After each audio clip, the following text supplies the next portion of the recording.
someone dies with COVID-19, we are counting that as a COVID-19 death. I can't imagine if someone comes in with coronavirus, goes to an ICU, and they have an underlying heart condition and they die, they're going to say cause of death, heart attack. I cannot see that happening. That was from yesterday's White House briefing, and it sparked a nationwide debate over how we count deaths from COVID-19. Do we count someone who tests positive for the virus but died of pneumonia as a COVID death? But what about someone who dies with symptoms of the disease but was actually never tested? It's actually crucial information. COVID death stats inform the models that guide federal and state governments' responses to the crisis. It's really important.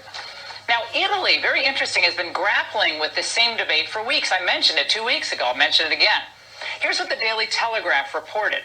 According to Professor Walter Ricciardi, is the scientific advisor to Italy's Minister of Health, this is what he said. He said, the way in which we code deaths in our country is very generous in the sense that all people who die in hospitals with the coronavirus are deemed to be dying of the coronavirus.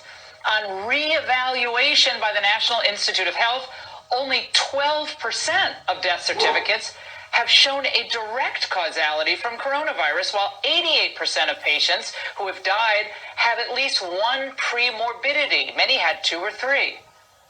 My next guest is a doctor and state senator in Minnesota who is deeply troubled by the CDC's latest guidance for counting COVID deaths. Dr. Scott Jensen joins me now. Doctor, I want to read for our viewers what the CDC says in part about how to count COVID deaths relating to that last issue we just raised.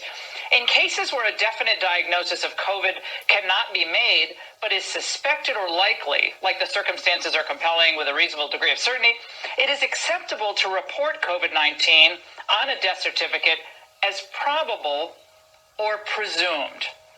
So, doctor, what's the problem with that?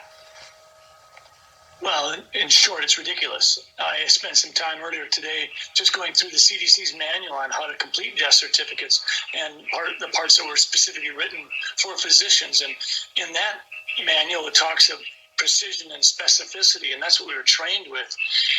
The determination of the cause of death is a big deal. It has impact on estate planning. It has impact on future generations. And the idea that we're going to allow people to massage and sort of game the numbers is a real issue, because we're going to undermine the trust. And right now, as we see politicians doing things that aren't necessarily motivated on fact and science, the public's their trust in politicians is already wearing thin. And doctor, in that same CDC guidance sheet on COVID-19, it references the fact that basically this is a judgment call for doctors on how to fit, I read it, what goes on line 1, and then what goes on line 2, and what goes on the final line as far as contributing factors and ultimate cause of death. But they concede that it is a judgment call. Again, why is that not correct? Well, let's just take influenza. If I have a patient died a month ago, had fever, cough, and died after 3 days, and maybe had been an elderly, fragile individual, and there happened to be an influenza epidemic around our community, I wouldn't put influenza on the death certificate. I've never been encouraged to do so. I would put probably respiratory arrest would be the top line, and the underlying cause of disease would be pneumonia, and in the contributing factors, I might well put emphysema or congestive heart failure. But I would never put influenza down as the underlying cause of death, and yet that's what we're being asked to do here. Dr. Fauci was asked about the COVID death count today. Here's what he said in part. What do you say to those folks who are making the claim without really any evidence that these deaths are being padded, that the number of COVID-19 deaths are being padded? You will always have conspiracy theories when you have very challenging public health crises. They are nothing but distractions. Conspiracy theories, doctor? So you're engaging in conspiracy theories. What do you say to Dr. Fauci tonight? Well, I would remind him that anytime healthcare intersects with dollars, it gets awkward. Right now, Medicare has determined that if you have a COVID-19 admission to the hospital, you'll get paid $13,000. If that COVID-19 patient goes on a ventilator, you get $39,000, 3 times as much. Nobody can tell me after 35 years in the world of medicine that sometimes those kinds of things impact on what we do. Some physicians really have a bent towards public health, and they will put down influenza or whatever because that's their preference. I try to stay very specific, very precise. If I know I've got pneumonia, that's what's going on, the death certificate. I'm not going to add stuff just because it's convenient. I think that it's not And a conspiracy theory at all.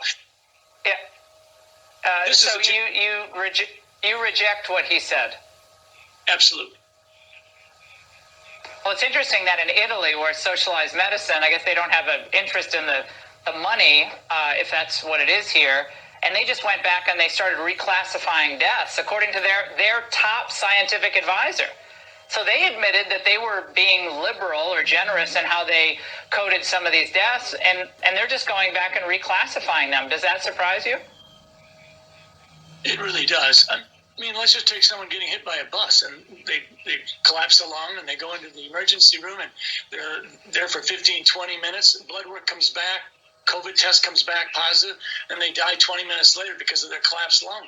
We're going to put that down as COVID-19? That doesn't make any sense. Dr. Jensen, really important conversation. We really, really appreciate your data-driven perspective.